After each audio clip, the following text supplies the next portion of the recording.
Turkey's rightness has been proven, he announced. Iran has collapsed. Ankara is now at the table. The Australian press has published an analysis assessing Turkey's impact on recent developments in Syria. In December 2024, enthusiastic crowds that swept the streets of Damascus in Syria celebrated the collapse of the Baath regime and the Assad dynasty. The dust clouds created by the collapsed statues hitting the ground symbolized the end of Syria's 61-year authoritarian period.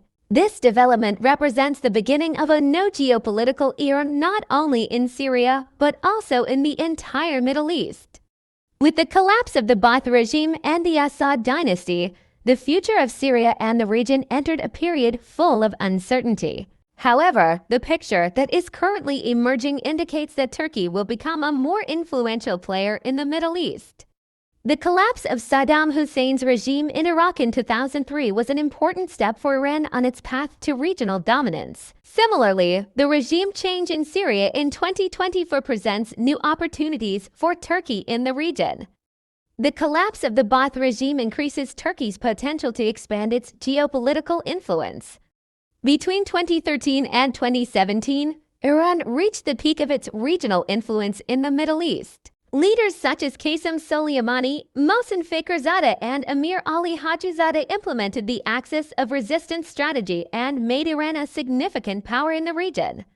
However, developments such as the maximum pressure campaign implemented by the U.S. and the Abraham Accords led to the decline of Iran's influence in the region.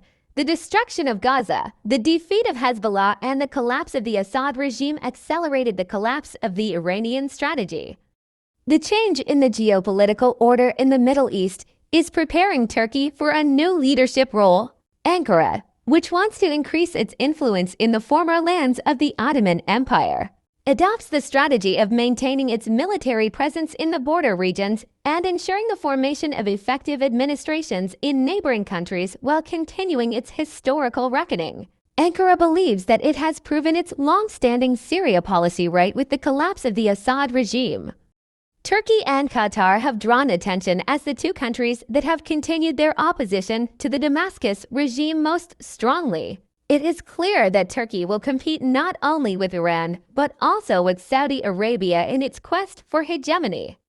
How these three major players will establish balance in the region will determine the course of the conflicts in the Middle East.